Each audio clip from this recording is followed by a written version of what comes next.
Donc il faut faire très attention. Je trouve que ce pape manque de charité. Merci Jean-Luc Mélenchon d'être venu sur le plateau de 12-13 dimanche, à retrouver sur notre compte Twitter. On laisse tout de suite la place à Catherine Matoche pour l'actualité de la mi-journée.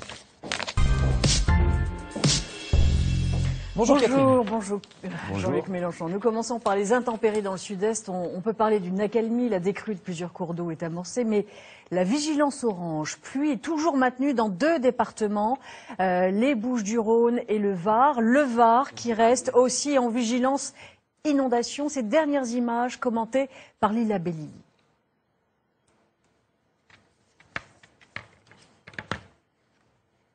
Alors, peut-on me dire si nous allons avoir ce reportage?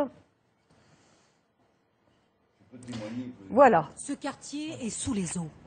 Les rues, les champs. Ce matin, les secours ont fait du porte-à-porte pour aider les habitants. Et voilà. On va envoyer un sujet. Ouais.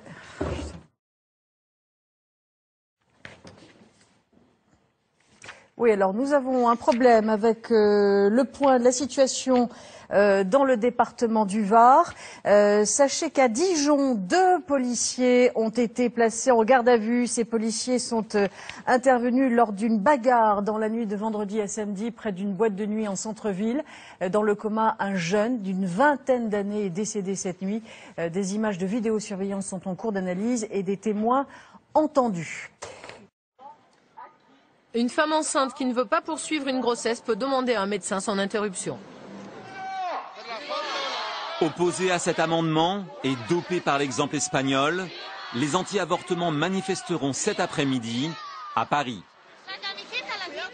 Revenons maintenant sur les intempéries dans le sud-est. Je vous le disais, le Var est en vigilance pluie et inondation. Ces dernières images commentées par Lila Belli.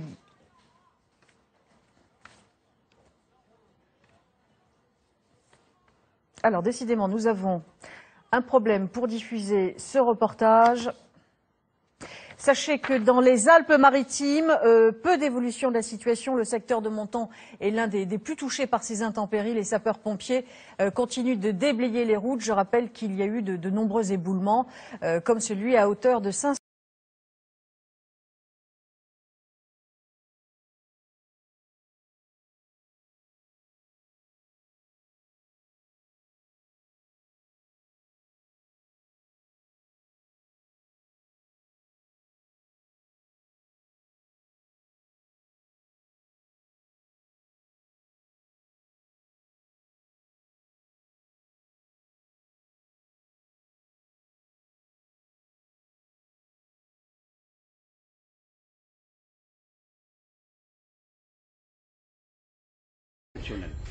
À l'est du département, à Roquebrune-sur-Argent, les rues se sont transformées en rivières.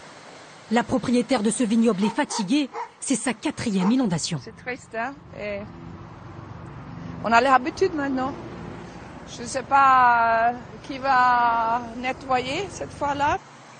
Ce midi, la décrue a commencé, mais d'autres pluies sont annoncées. Les autorités restent en alerte et appellent à la prudence. Oui, pardon. Veuillez nous excuser pour tous ces gros problèmes techniques qui ont perturbé, émaillé ce 12-13. On se retrouve ce soir pour le 19-20.